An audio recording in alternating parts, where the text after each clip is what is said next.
Hello, everyone. Welcome to Tibet USA podcast. Woohoo! Thanks for tuning in. I'm Phuntsok, My name is Mark.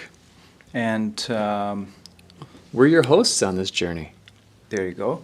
And we try to bring one podcast once a week, if not twice a month, Yeah, every 2 weeks. yeah. And this podcast that we're doing is very unscripted and authentic, organic, and We're trying to keep it real, people.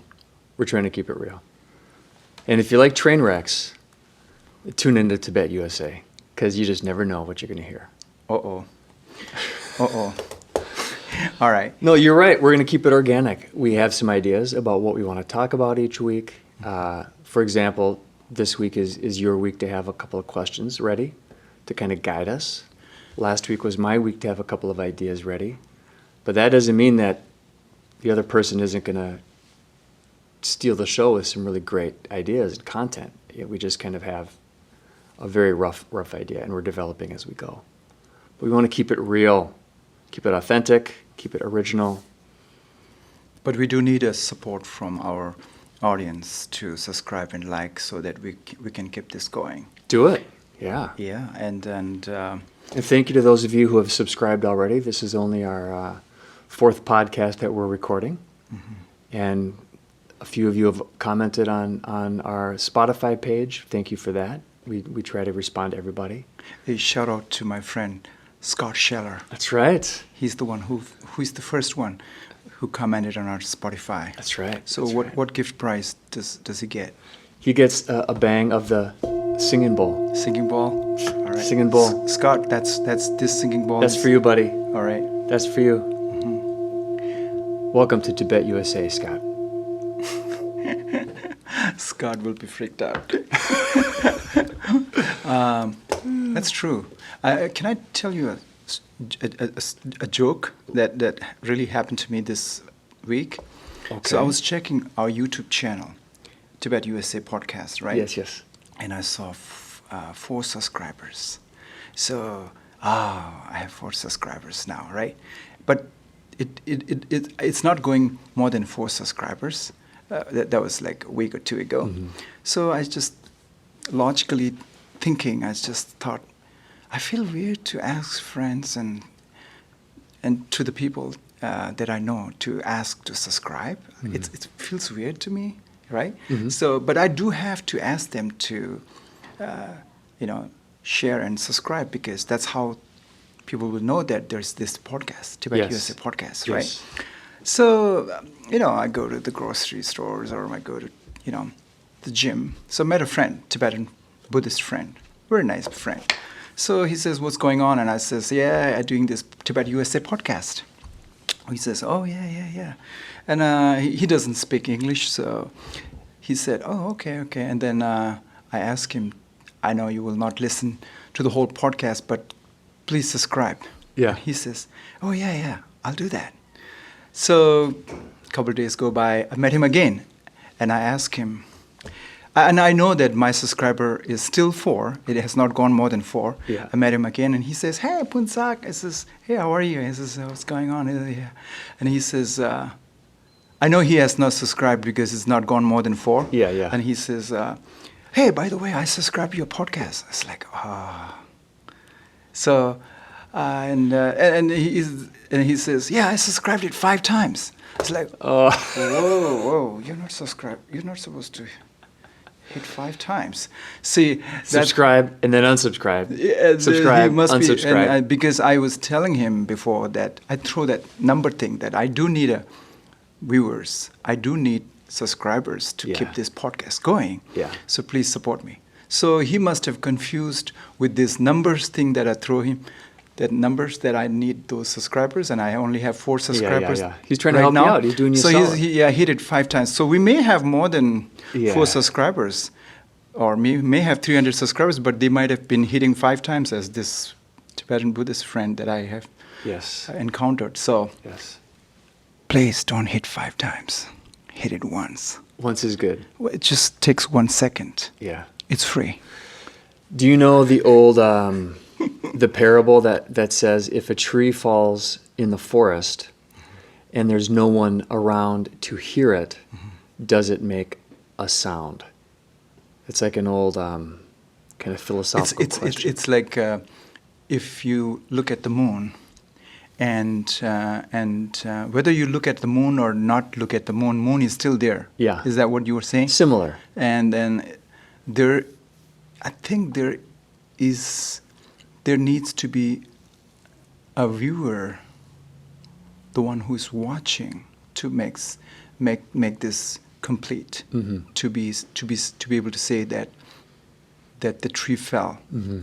But if there is a tree that fell in the jungle and nobody saw it, doesn't mean the tree never fell, but the witnesser is not there. Yeah. So we can go on, and this is a whole different. I love that you just jumped right to what I was trying to say with that too, which is if we make this podcast and nobody listens, does it still exist? Does it still fill us with happiness or joy or purpose? Ooh, I don't know. right out of the gate, huh? Oh, sure. Well, episode 4. I saved the big question for episode 4. It's like the Star Wars of Now of it's slowly episodes. This is the new hope coming out. Yeah. That's a good question. I'm going to tell you my answer. Okay. Phuntsok. Making music for many, many, many years myself, putting it out there for people to listen to. I have some songs that I know for a fact thousands of people have listened to because the numbers are there. And I have songs that 10 people have listened to because the numbers are right there. The data is right there. And I feel the same about both songs.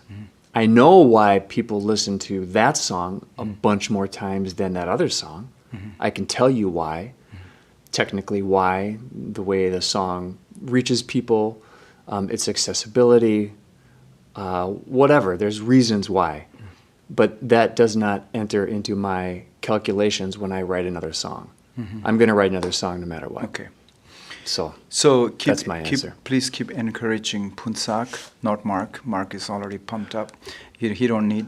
Mark is full of himself. Let's just say that, Phuntsok. So it gives me a sense of not an accomplishment, but it's just sense of you feel good that people subscribed. 100%. Because there are 300 people who viewed my first podcast or such, right? So I'm afraid they may have hit They 5 checked times. out. Yeah. They might have did the same as so. Anyway, that's a good question. I really like that. That whether or not people subscribe to our channel podcast or not, does it really matter to us? Yes and no. I think yes and no. Yes or no? Okay. Because it's like the circle is then complete. If we make something and put it out there, and one person listens to it, the whole thing, and takes it in, and is part of our conversation in their mind, that engagement is really powerful. If they get back to us at some point and say, hey, thanks for doing this. It's like, yeah, we were all talking about the same thing. We have made the circle bigger. We've made the ball of energy bigger. I like that. I don't know. I like that. We covered. It's all about two dudes talking about Dharma, dreams, and donuts, huh? Yeah, it is. So. Can I make one interjection here before you get rolling on what you want to talk about today? I have nothing to talk about today, but you don't? You go on. One little thing. It's a correction from last week, episode 3. I was talking about the space station and how far above the Earth's surface the space station orbits. I don't remember what I was even talking about. Something about, I don't even know. Okay. Is this in this podcast? Yeah. I don't remember. Last week. Oh, I don't listen to my own podcast. No, either do I. Feel weird to listen to myself, so maybe go ahead. Go ahead. So you want to apologize. It's not a space station? The space station is orbiting above the Earth, but I threw out a number that was so horribly wrong. Oh.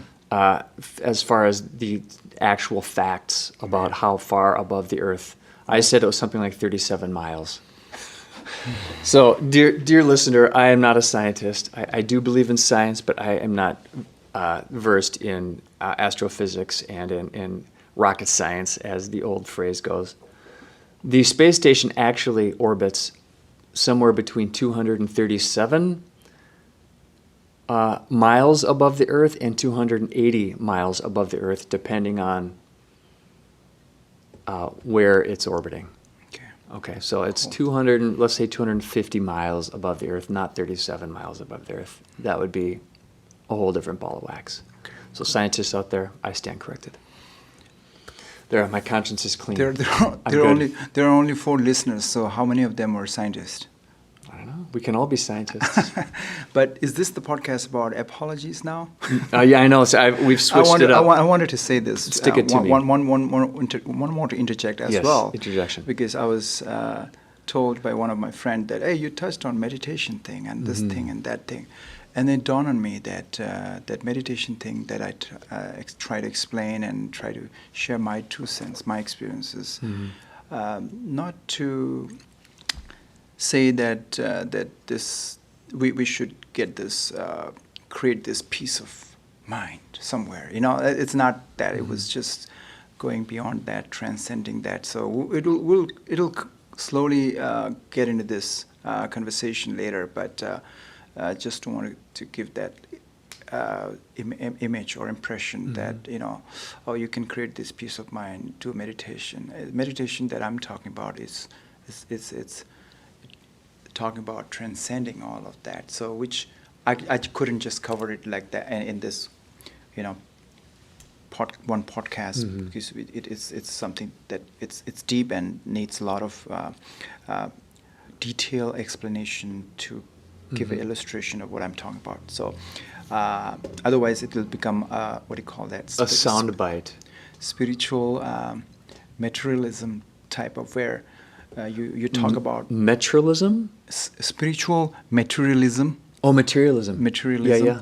Because I know this, and then it inflates more bigger ego of you that now I know this. Sure. And then the more and more you tap into your ego becomes bigger and bigger. Sure. So and then that's not true meditation that I'm talking about. I'm talking about witnessing the witnesser kind of thing. You know, when you witness, when you bring awareness into the things that we do. When I'm talking to you, listening to you, I'm also trying to bring an awareness to the whole picture. I love it. Of my own thoughts as well as the surroundings. So it's not a meditation that I'm talking about. It's not to escape from the reality, or, you know, if you know what I'm trying to say.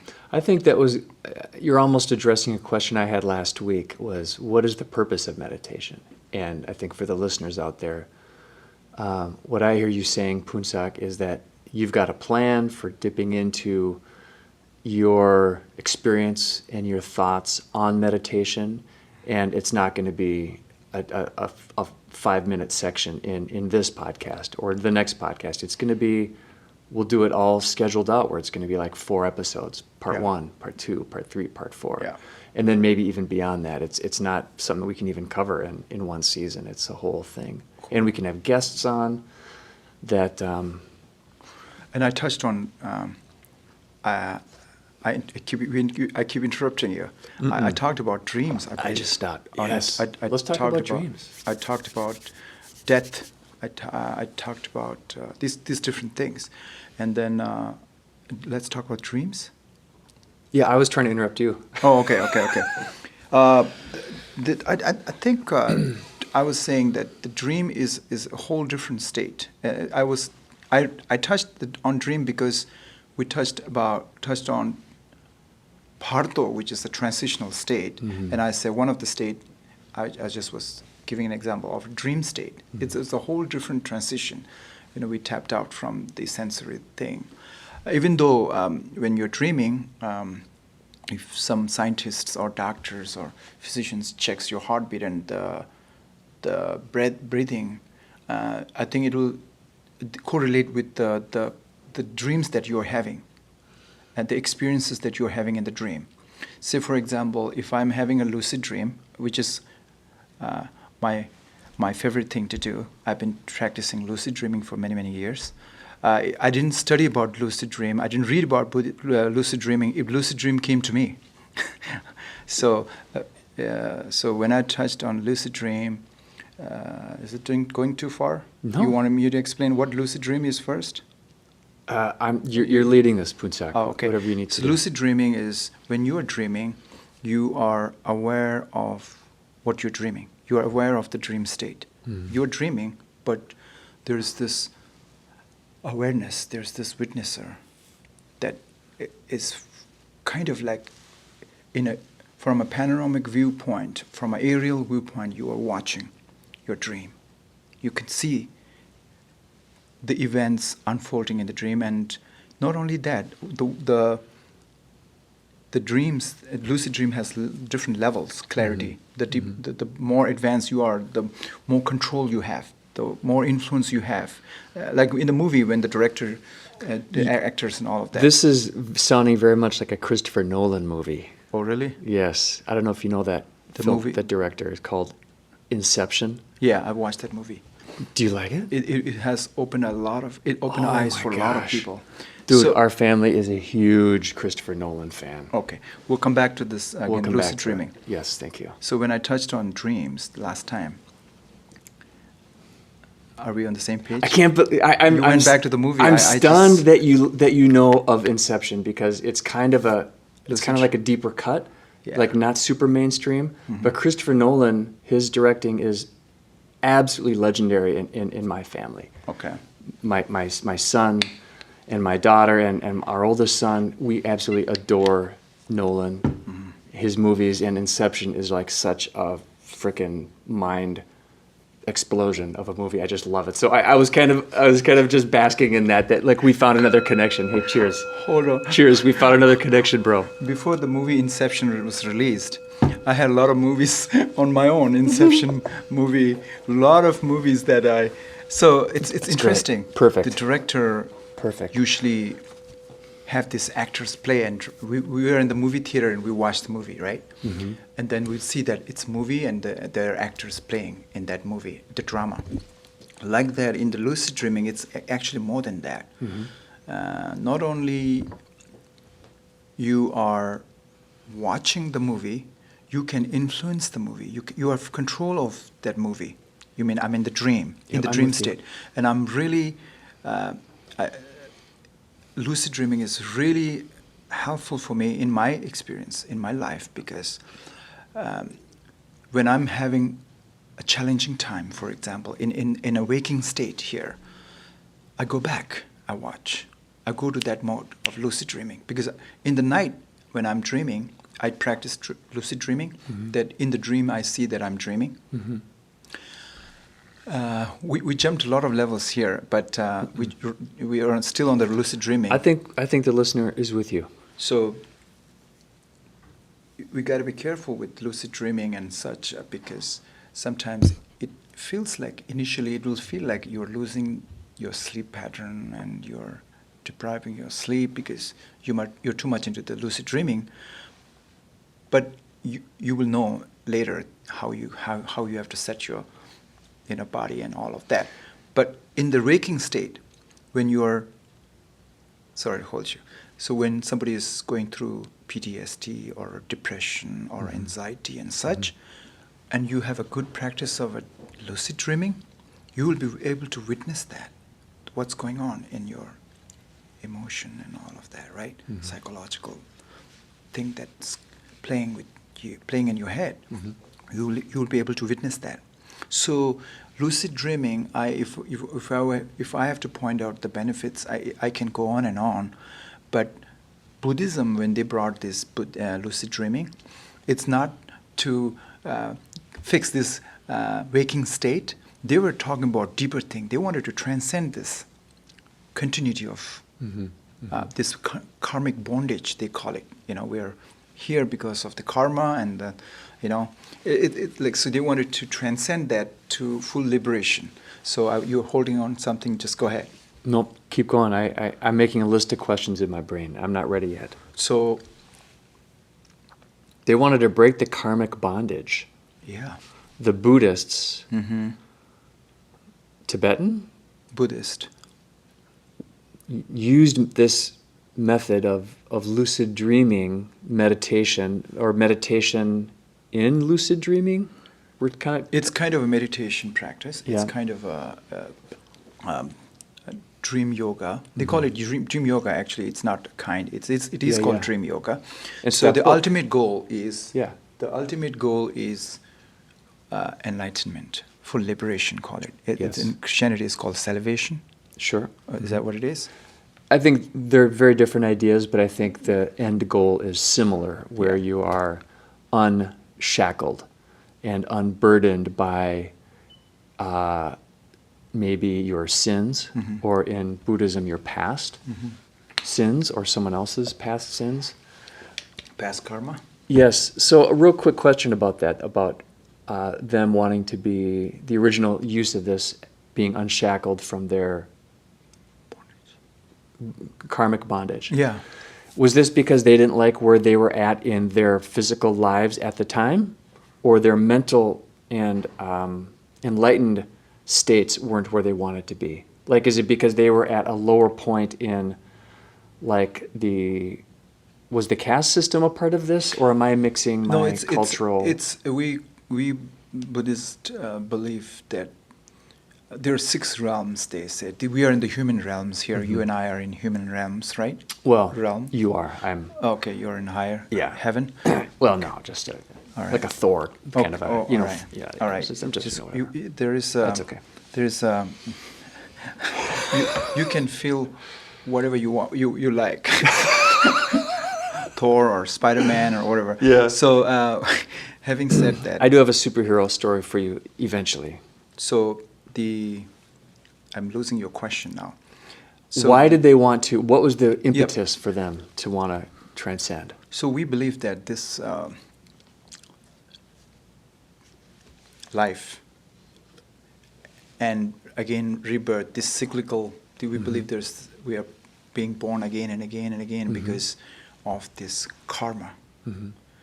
And not karma, not necessarily bad thing, because of this strong imprint, that we have left behind because of the action we took, and we have to pay back. So it's nothing you're doing it to others or outside or to them, or you're doing it to yourself because you're creating your own karma, and that's how the cyclical existence. So there's continuity of life. You'll be born as a human, you will be born as an elephant, or whatever, right? So once you transcend in this meditation that I talked about, you'll be able to uncover all this. Oh, it's all in my perception. It's all in this and all of that. So, and then you'll be free. It's like a bubble. And the cover of that bubble is like what is encasing you is the karma. Okay. Once you break the shackles, what did you say? It sounds scary with the way the analogy you use. Once you burst that bubble, the cover, the karmic shell, and there's no more shell. Now the air inside is same as the air outside. So there's no duality per se. Right now I see you, and this is me.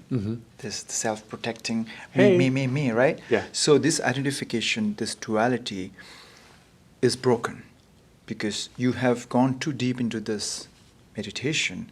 Now you realize that you are your own creation. And I touched a little bit on that in the previous podcast. Listeners, please go and listen to the previous podcast, please.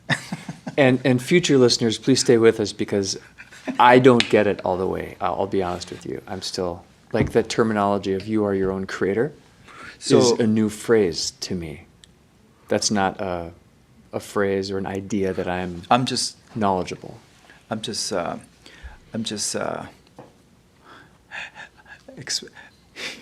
You want to? I thought you were going to hit the singing I ball. should. Here we go. I just want to shoot the breeze to you.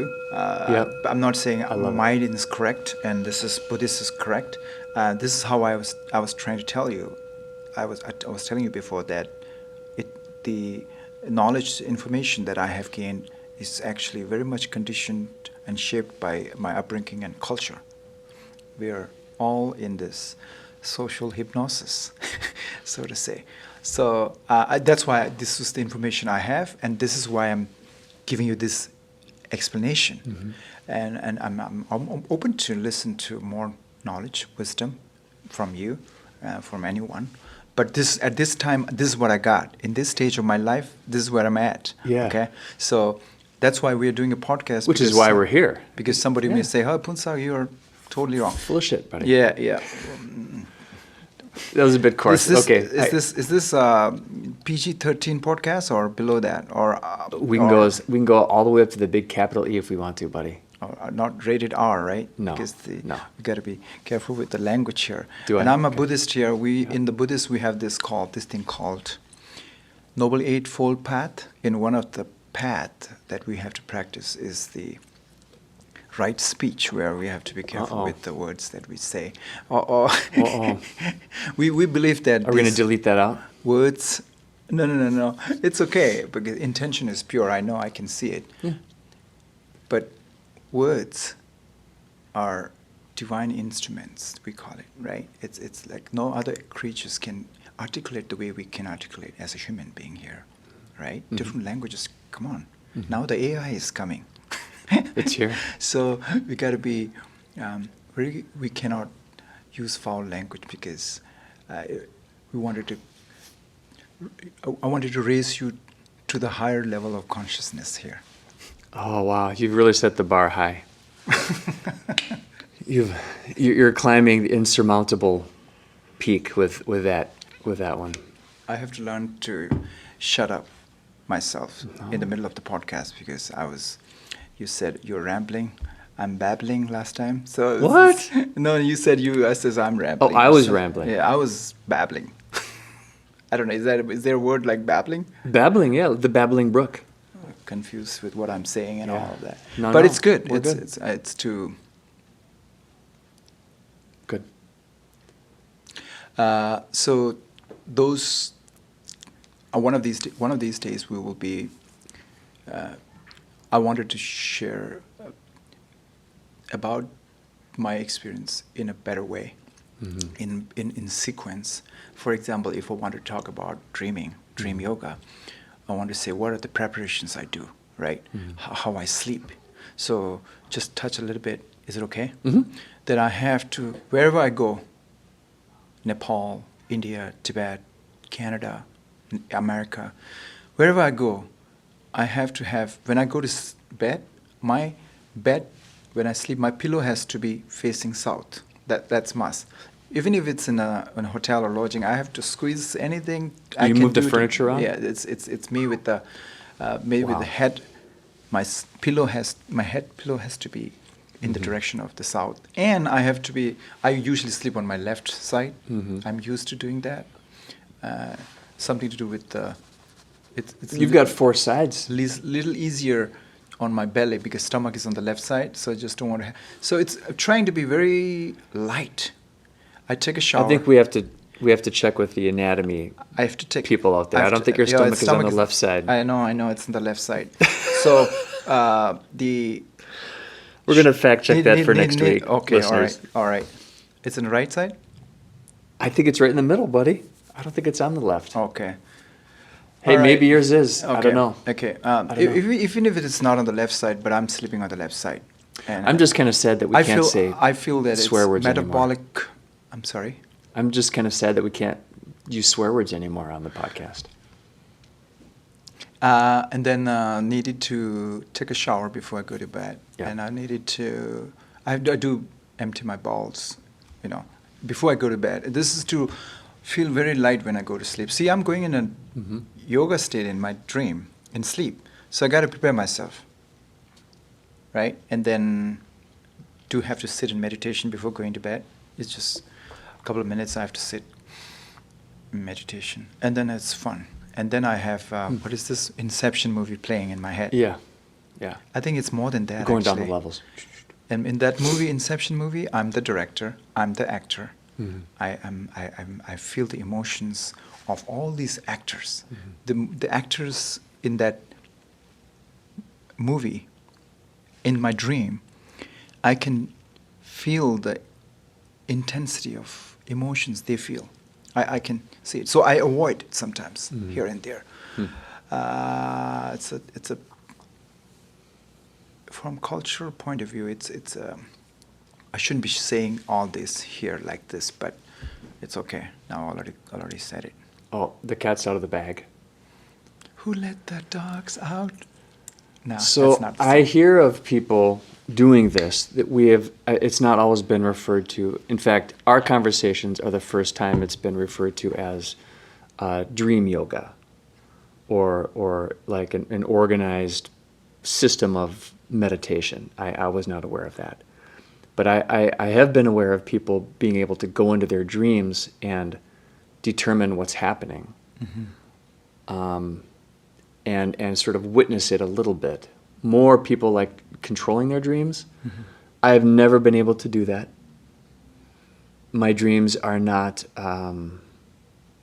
something that I'm very much a part of.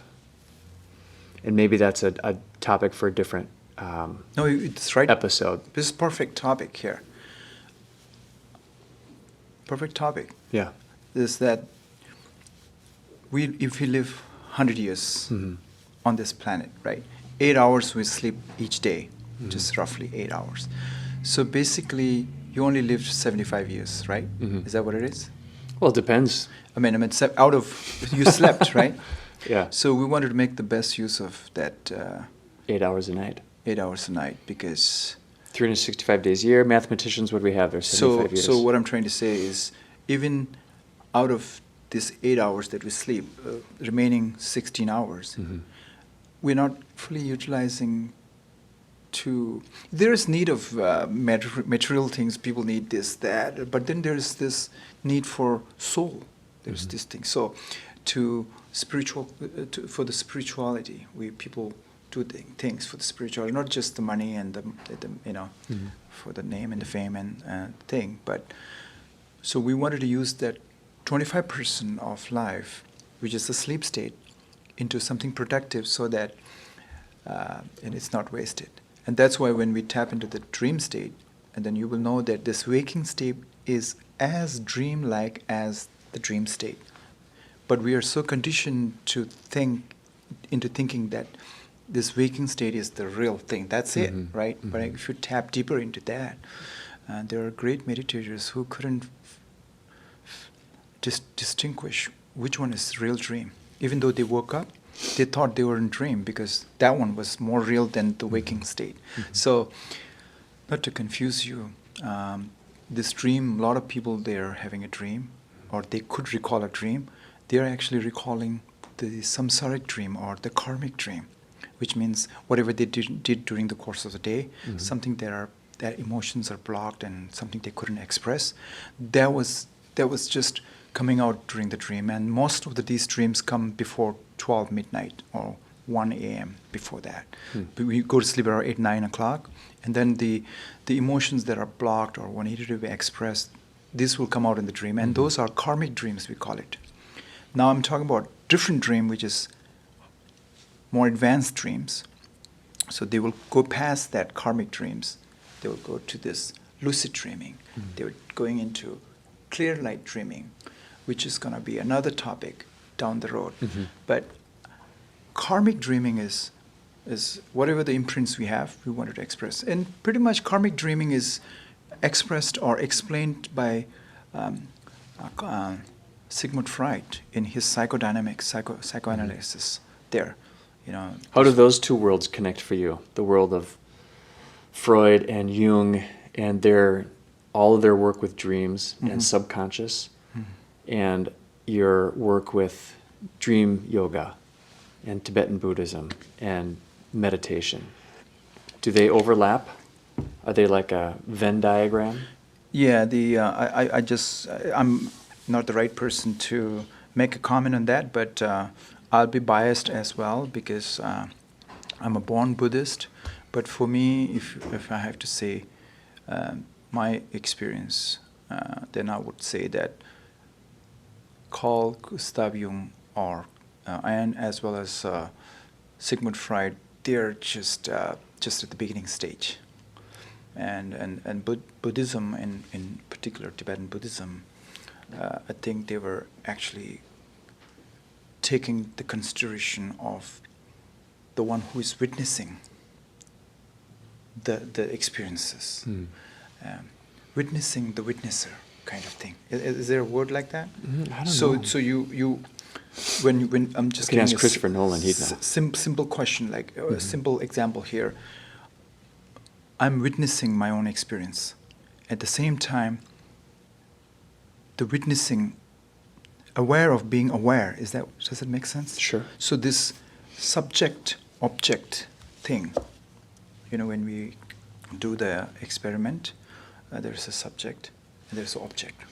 In Buddhism, they're taking into consideration a bigger holistic thing, which I'm not going to go into the depths of that, but it's broader, deeper, and I'm not saying that Freud and Jung were full of they're in dookie. kindergarten stage, but it was just that they touched one segment of it. I feel who I know. I'm just Well, you I'm- studied I read a lot, psychology in college, isn't that correct? right. Yeah. So I think you actually are pretty doggone Yeah. right person to And then talk about that. and then it's also So they're also- hacks. We're saying that they're hacks. No, it's that when you make a judgment or a postulate, a theory, you're in Europe and you make assumptions and theories based on Western culture, and then the indigenous psychology back there in somewhere in Indonesia or in Sri Lanka or in Tibet and Nepal, their archetypal things are different. So it's very. It almost doesn't translate. It's not universal, so to Yeah, say. yeah. So just bringing a Western template and say that's it. Yeah. That's the scientific norm, and this is going to be the final say. It's not sitting well with things. So it's very subjective. You have to. I think one has to see the contextual thing. See what context the person is experiencing this, and taking all this into consideration, and that one. Then just the conditioning of one part. I don't know what I'm saying.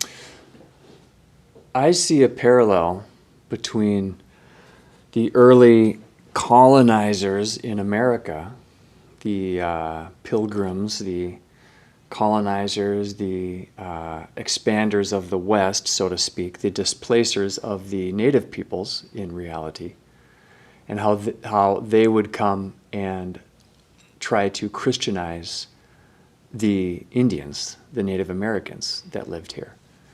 And all throughout history, Christianity has sought to convert different people around the world, right? The Spanish Inquisition, the Roman Catholic Church, the colonizers here in early America.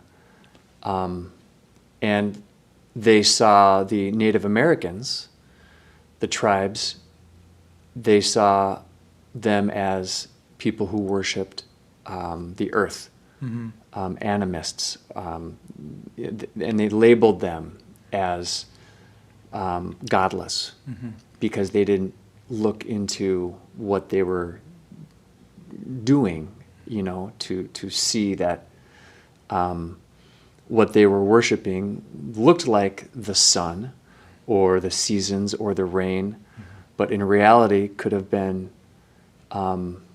the great creator of the sun, the great creator of the giver of rain, right? And I think Christianity's one of their hugest flaws is the inability to see God in multiple settings or with multiple words, or not noticing the actions of the person worshiping as relevant to how they were told to worship God. And it kind of seems like your idea with Western psychology imposing, well, this is how the dreams are. This is how our subconsciousness is. Our subconscious is not taking into consideration these much older traditions, indigenous. In your case, you were talking the Tibetan Buddhism. So I just think there's a parallel there. Yeah. that we could probably spin off and do a season about how empire and colonists have tried to reshape or discredit or redefine or whatever pre-existing, much, much older indigenous ideas and traditions, right? We really have to be careful in just to piggyback on the dreams thing in regards to Sigmund Freud, with due respect to Carl Gustav Jung and both, that we have to be really careful in interpreting someone's dream as this and that. I have to be really careful. I know my dreams. I know what dreams I had, and I could interpret my dreams almost correctly. Mm-hmm. And then to make a theory or saying that this is the fundamental thing, this is how it is, it's going to be very careful, because this is going to be wrong. Is everybody's experiences and imprints and all these are different. And each thought, small, I'm going to break it down, one thought connecting to another thought to another thought, a chain of thought that we call it mind. One thought has so many possibilities to connect to so many thoughts that I have in my psyche, my memory. And it depends on a lot of causes and conditions. And that person has its own individual force and karma and imprint. It could go in different direction. He himself don't know where it's going to go. Like I'm experiencing my dream, and I know it could be anywhere. For an outsider to come and judge and say this is going to turn out to be their way, you really have to be more than a god to say that, if there is a god, right? So if I have to write down something, I will be writing down, like, you got to be careful on this, you got to be careful on this. I will have a long list to say you got to be careful, because... Do you think there is a single correct interpretation of every dream, or do you think it can mean many different things to that one person? I don't think so. I'm talking about one dream and one person. Yep. I tell you my dream. Yeah. Is there one way to interpret it, or do you think it could be a lot of things? To me, to interpret your dream, now I'm one individual interpreting another individual's dream without knowing fully what's All going the on, stuff in your Yeah. software you have, it's going to be really risky. Yeah. I may be able to predict. I'm just like a lottery draw, lottery. I can may be able to predict, but not all the time, and it's very hard to experience. It's a very risky to do that too, and the images that you have due to the culture and all of that, something which you consider very bad, maybe considered I'm very lucky. Yeah, sure. So here is the great. whole different thing. So so far, I think we have not confused our audience. I think so far we have confused our audience and not confused our audience. Confuse our audience to think more. Yeah. It's wonderful. Can I interject one more? Let's go. When I meditate, not every day, but some days I have to do a controlled experiment. Like I don't eat meat, I don't talk, I don't watch movie, this digital fasting, not just fasting food, but it's just something. Everything. So I just Input fasting. Quiet. And then I go into that zone where there is no thought, a place of no thought. I just leave it to that. Okay. So once I come out of that, usually I do the preparation for weeks, and then say one morning, then the real process starts, right? I wake up like this. I'm not physically up from my bed, but I'm up in your head. I just look, and there's no thought there, but there's a witnesser. And then when I wanted to go to the bathroom, I have to use memory. Where is bathroom, right? So I have to bring thoughts to connect, to do the things. So, and not just that, this is just an example. So one thought could connect to, and then I sit in meditation, and I have no thoughts, but I wanted to bring thoughts, and if thought does come, and I will see why this thought appeared, when the seed of this thought first established or created in my head, all of that. And when it connects, it is connecting where it is meant to be connected. It's forming a chain of thoughts where it is meant to be. There is no way it is perfectly connecting.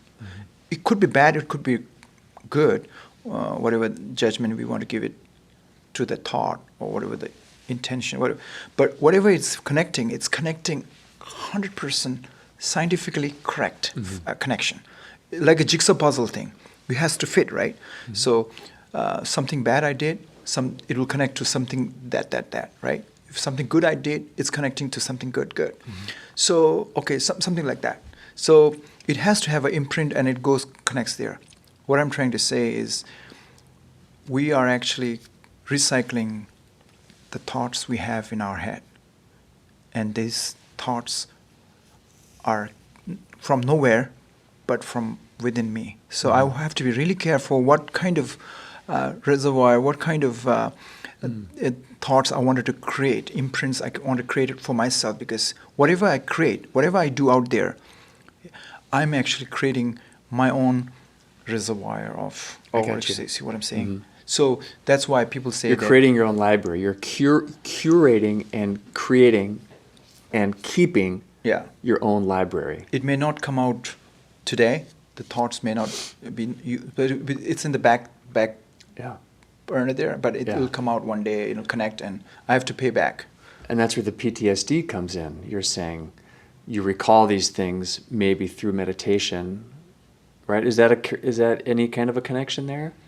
Where you deal with the library that you've kept all your life and you realize that you don't need some of these books anymore, you need to return them, get rid of them, and you find it through this lucid dreaming? Yeah. Lucid dreaming is the practice where you are aware of it, and then you will be able to influence it, control it in the dream. It's easier to be in the dream state because those actors are not really mad at me when I go to the work, right? They're not vindictive, they're not angry, and they're not screaming at me or whatever. But when I go to work and people try to push the button, they try to get to your skin, I'll just look and say, okay. So I just try to, I'm not saying I'm perfect, but I try to witness my emotions, witness my breath.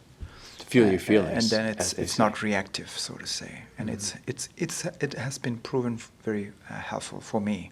I'm not saying that is the only way to do it, but there are numerous ways to do it. Great wisdom traditions from different parts of the world has different things to offer.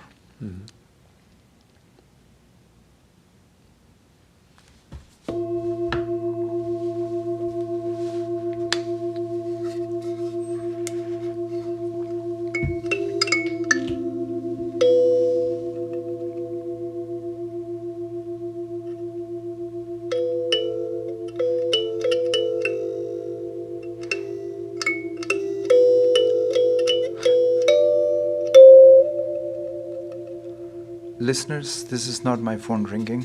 This is Mark playing. What is this instrument called? It's called a Kalimba. Oh. Kalimba.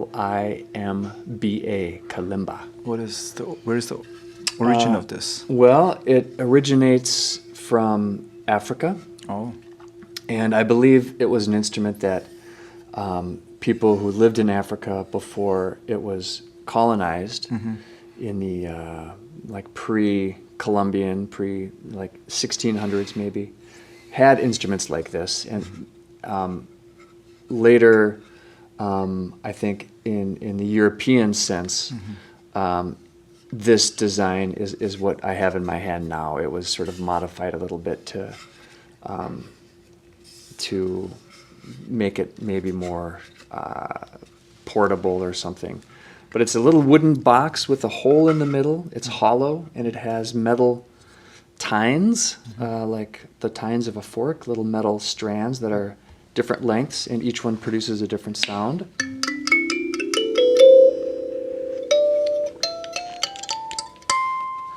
And it's It's just a little percussion instrument. It's actually called the thumb piano because you hold it between your two hands like you're texting on a big phone and use your thumbs to strike the little tie-ins. How good are you in this instrument? Not great. Okay. Not great. I'm mediocre. I can find my way around. I can sing an African song and you can play this. Let's do it. You got it? Do you know African song? La la la la la la la la we are na na na na na na na.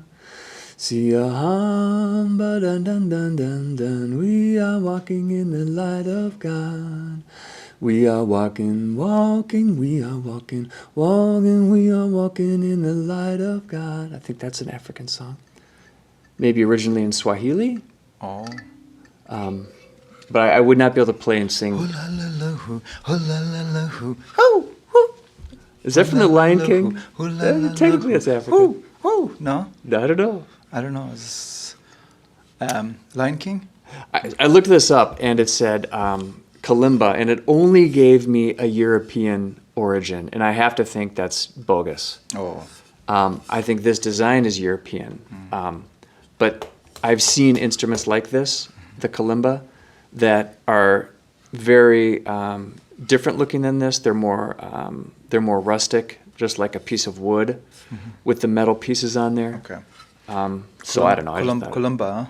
A Kalimba. K-U? K-A-L-I-M-B-A. Kalimba. Kalimba. I'm gonna look it up. Yeah. I love music. I can play I do harmonica. too. You can. Play a little bit of flute. Let's play Rara Rasputin one day. Or let's play, I don't know, it's okay. I'm thinking about our theme song. So my wife listened to our first episode, and she can't wait for our second episode to drop, which is going to come It's out. already on YouTube. Yes. She listens to Spotify, so Oh. that's just where she gets her stuff. Oh, okay. So it's coming. So that means it's a good, first podcast was good. Yeah, she wants to listen to more. We have a musical instrument, we have a singing bowl, we have Yeah. songs. Yeah. But she said you need a theme song. It has to open with a theme song. Yeah, And we've there you talked go. about that, but we Yeah. haven't quite figured it out. I thought about that too. I think she's right. I think so too. So we'll talk about that. Yeah. Or unless you I have think it. it's going to be an organic thing. I think it's going to sort of come out of. I mean, look, we're bringing singing bowls, we're bringing kalimbas, we're bringing. And I sang Nepali and Yes. Indian and Hindi and all song, right? I think there's going to be a thing that's going to just emerge out of what we do together. Yeah. A theme song. I'd like a theme song. And I'm trying to be. You're trying to be humble. Your humility. Otherwise, I've listened to your podcast, and you have a great voice, Mark. You've listened to our podcast, and I have a great voice. Yeah. Well, Yes. thank you. I've listened to our podcast, Phuntsok, and I like your voice too. I didn't know you were so musical when we first met. And even when we started doing this podcast, you started singing and bringing your singing bowls, and so that was kind of a cool little touch. I will hit whatever instrument I see. The Keith Moon of India, ladies and gentlemen. Phuntsok Dundup. Oh my goodness. So this Tibet USA thing, Yeah. right? You have something to say? I'm just stretching. Dalai Lama, His Holiness the 14th Dalai Lama, before he left Tibet, there's two political, not political, I should say, spiritual and temporal leader of Tibet. The highest one is Dalai Lama, and close to him, or maybe similar to him, is Panchen Lama. So they too are the heart and soul, or the moon in the sky, or the lifeline of the Tibetans, right? In Tibet, every Tibetans will respect them, and love them, and believe in them. We're good with the podcast timing. Yep. So when Chinese communist regime occupied Tibet, Dalai Lama has to flee in exile and settled outside of Tibet. The other one, Panchen Lama, he stayed, and they're like the pillars, right? They kind of said, okay, I'll go. I don't know, I wasn't born yet, but Yeah. so one came in exile to do things to help the Tibetans in exile for the Tibet's cause, and kept the Buddhism alive. Dalai Lama, 14th Dalai Lama, you know what I'm talking about, Yes. right? I've seen the Dalai Lama in Minneapolis. Wow. I went to see him maybe 10 years ago at a thing. Yeah, we should visit again to India and Dharamsala. That's Please. our bucket list, right? Let's go. So another one, Panchen Lama stayed in Tibet, right? And then when Chinese communist regime came to know that Dalai Lama fled Tibet, China actually came in Tibet, I think, 1949 or something. But 1959 is the real thing happened, When right? the armies crushes. came. Yeah. Yeah. And then Dalai Lama fled and Panchen Lama stayed. So one of them stayed, right? Panchen Lama. But I think after that, Chinese came to know that Dalai Lama fled. They imprisoned the other one, Panchen Lama. Did he draw the short straw? Like, it is between the Dalai Lama and the Panchen Lama, and like whoever drew the short straw had to stay and get. I don't know. It's a good one. That this is where it's. I'm making light of it, but it's not. No, it's not funny. It was a tragic guy. It's a messed up thing. No, it's fine. So one of them, the Panchen Lama, he got imprisoned right away for 15, 17 years by the Chinese communist regime. After that, I think he mysteriously died. But his reincarnation, here's the kicker now. His reincarnation was recognized and approved, selected by Dalai Lama and very, very many Buddhist high lamas have this dream yoga thing, all this meditation thing. They figure out where he is, so they say, okay, here is that one. So he was born in Tibet, and they recognized, he's the reincarnation of that Panchen Lama. So in Buddhist tradition, they have this reincarnation thing, right? Yeah. So he was reincarnated. But soon after, he was recognized, I think, a couple of years or within a month or so, within a couple of months. I don't know what, but he got imprisoned again in China. Yeah. So he's, I think, at the age of six or something. I think he's the youngest political prisoner in the world. I think. I don't know. Still, he don't know about his. But there's the kicker here. Panchen Lama selects the reincarnation of Dalai Lama. So now the Panchen Lama is under Chinese communist House regime. arrest, yeah. So when this Dalai Lama, one day he leaves this planet. Yes. Now they will select who's going to be the next Dalai Lama. It's a big. So this is real time political, religious, cultural thing. Quandary. Yeah. A quandary, a problem. Yeah, it's very sad that it's that way because. So then, what are they? State should not mess with the religion. I mean, the separation of church and state, baby. Yeah, because this Tibet, USA. Yeah, that's what I. That's messed up. It's messed up, but. Now we have to also be. I should ask you this question, Phuntsok. Do we have to be careful in our podcast when we're talking about China and Tibet and the Dalai Lama and the relations there? Like, do we have to be PC in this? Politically correct? Do we fall on one side or the other? I know That's you correct. do probably in your That's heart. very good thing that you said because I've thought about that. That's my version of the story, Tibetan version. This is what I know. And I looked it up on Wikipedia, and this is what it's put up there. That doesn't mean Wikipedia is the final one. It's fake news. Oh, okay, whatever that is. So let me add a spin on that one. A good Tibetan singer, composer, has composed a song on Dalai Lama and Panchen Lama and the Tibetan. He composed it as if Dalai Lama was singing this song. And he composed another stanza as if Panchen Lama is singing that song. Yeah. And there's another stanza, then the Tibetans are singing a song. Okay. So the song goes like this. Yeah. And it just occurred to me. The song goes like Dalai Lama says to the Panchen Lama in Tibet. Now he's the reincarnate one. Now he's I don't know. He's 6 and he's in a political he's not prison 6 now. somewhere. He's been arrested for the longest time. I don't know what his age is. He's I think maybe same age as I don't know. Okay. So 1995, I think he was recognized. So I just lost track of my maths is not good. My maths doesn't work on weekends anyway. Yeah. So like your English, you said. So without we're podcasting on a day decidedly that Phuntsok's English and math are not working. So on weekends. Only on we have a weekend. great team here, folks. We're swinging for the fence on this one. So Dalai Lama says, the song composers composed it as Dalai Lama saying, younger brother, don't you worry. We'll meet again. Yeah. And it's the past karma that I have to go through this. And then it is the fate of the Tibetans. I have to go through this. So Dalai Lama has to flee. Mm-hmm. And the Panchen Lama says, okay, elder brother, you also don't worry. It's past karma that we have to go through this too. So kind of same he was saying. Mm-hmm. And the Tibetans were saying, oh, you two are like the moon in the sky, Yeah. and you two are like the lifeline of the Tibetans.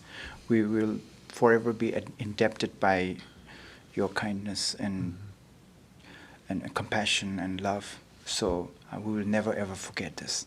The composer composed a song, and in the song also says, Dalai Lama says, it's in karma. So there was this beautiful song. I cannot think of the song on the top of my head. I love that idea, Phuntsok. Really? I do. I'm really moved by it. When he addresses younger brother, older brother, and just the understanding of the karmic nature of the thing. They're not blaming. They're not. I don't know. Something's very moving about it.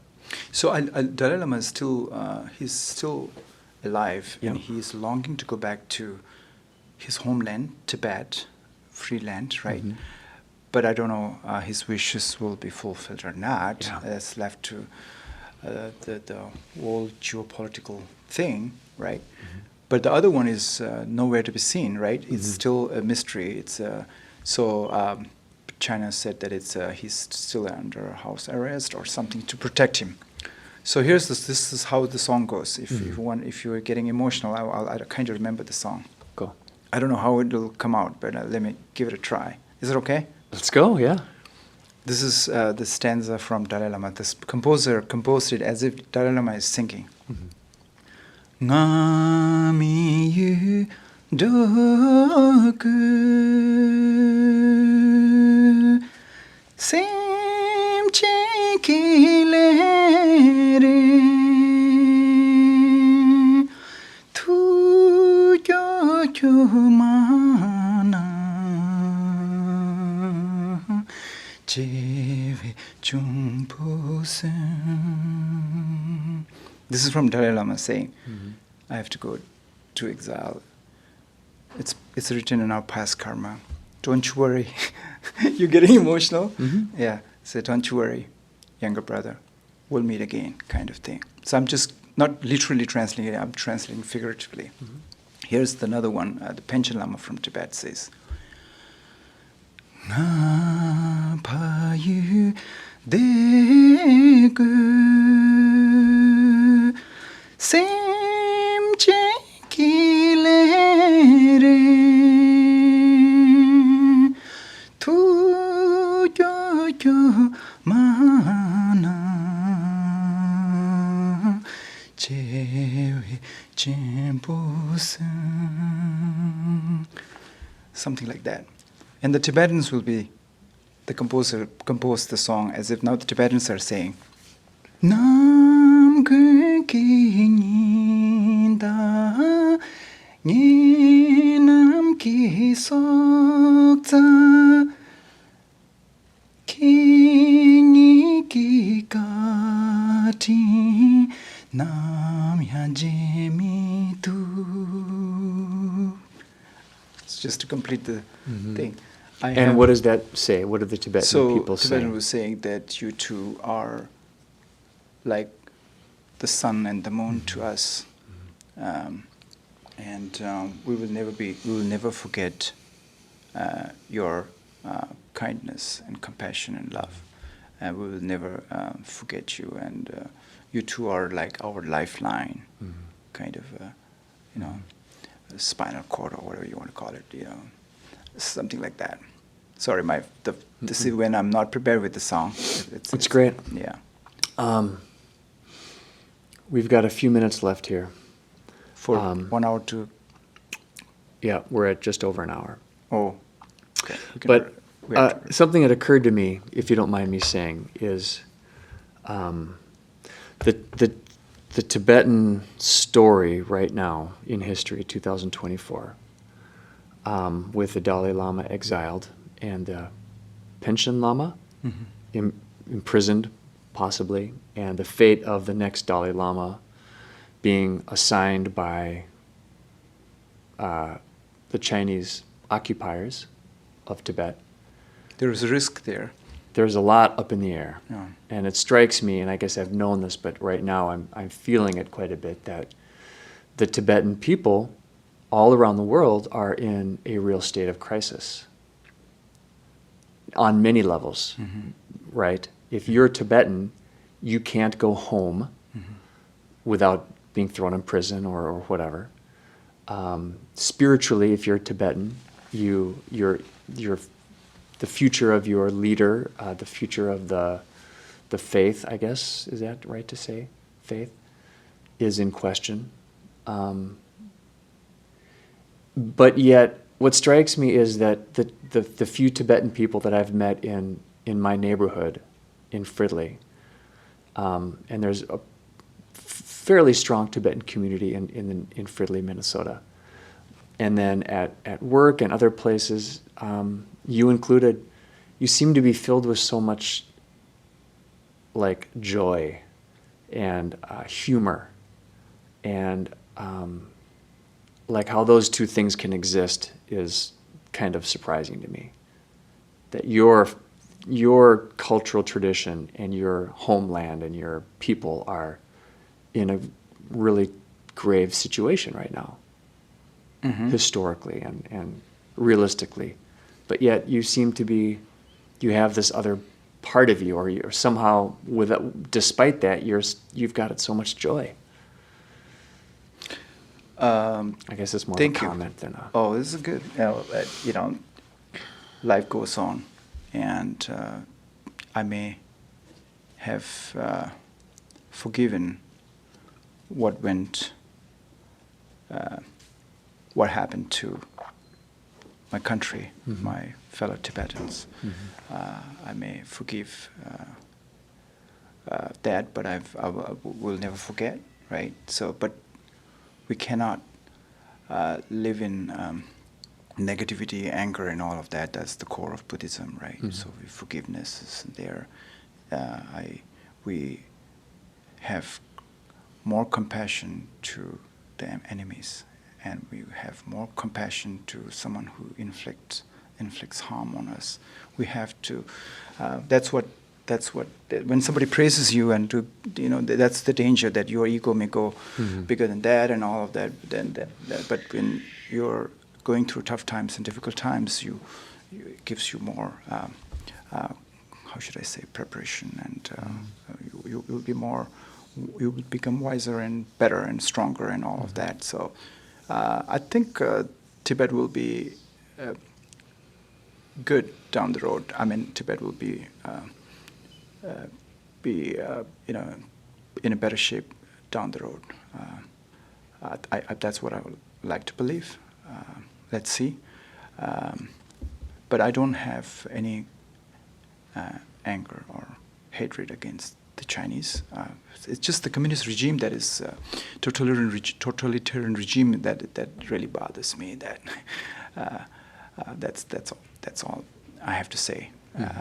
But life is all about forgiving and giving compassion and being kind to people who are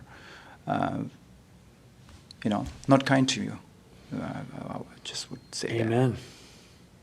Amen. I just don't want to be emotional here, but what I'm trying to say okay. is that's what it is. Hey, I almost cried a bit ago. You can give it up a bit. Yeah, it's okay. It was good, but there's a big, huge fat tear going down the side of Phuntsok's face right now. Listener, huge. So sometimes I do No, feel there's- that I've betrayed my forefathers because they fought. I've heard stories about my father's father and mother's father and all of that. So I don't want to go through that because some of my relatives are back home, so in Tibet, so I don't want to have any trouble for them. But that doesn't deter me from saying what I'm saying right now. But I also have to be careful because I don't want them to be in trouble, right? So I feel that now I'm here in the United States, life is good. But then you're right in asking that question. Did I forget about the cause of my country, Tibet? That's very sad if that's the case, because I feel like I betrayed, because they sacrificed everything and they really worked hard, came to India, exile India in refugee camps, in the hope that they want to go back to protect themselves so that they will regain the freedom, right? And they left this planet. Now I'm here, I'm their son. And here I'm in the United States, right? And doing what, right? So what did you do? We're doing this podcast, Phuntsok. So if I get an opportunity to say this, and if I'm afraid and I'm not speaking what I'm supposed to say, I hear you. What a shame, Phuntsok. But again, this is my version as a Tibetan, right? Someone else has a different version. This is what I'm saying is this is what my history, my parents went through, yeah. So it's very sad. I have a lot of stories, but I cannot reveal everything on this podcast because I don't want anybody else to get in trouble, because everything I do is tracked, right? So that's what I feel. Okay. But I do respect the great Chinese culture and all of that. But I have a lot of friends who are Chinese, actually. They must be listening to this podcast. One of them must be one of my subscribers here. Let's go. So this is just, the history will never change. I cannot lie about what happened, right? About Tibet. It's the fact. So this is what happened. So millions of Tibetans died or killed in 1959 by the Chinese Communist Army, right? So this is what happened. So too much about Tibet. We call it Free Tibet, the slogan. I don't know whether we can use it here or not, but that's what Tibetan slogan is, that one day Tibet will be free. Yeah. Well, thank you for sharing. Go ahead. You're getting ready to say something. No, I think, thank you for listening. I didn't know the conversation will go like this. Either did I. Thank you, Phuntsok, for bringing your whole heart here today and stepping out and putting it on the line in this past part of the conversation. I can tell it's really a part of your fabric and your DNA, and it's obviously a part of your story. And I guess I keep learning more and more about that. And thank you for just being open about it. And I hope I can honor this space by being as open about my experiences in my life, although it doesn't really, very different comparison. There's really nothing to compare it to. So, dear listener, thank you for spending time with us today. Thank you for listening, and thank you for your time. Till next time. May I? Have a good day. Yeah. Have a good day. Yeah. Goodbye, everybody.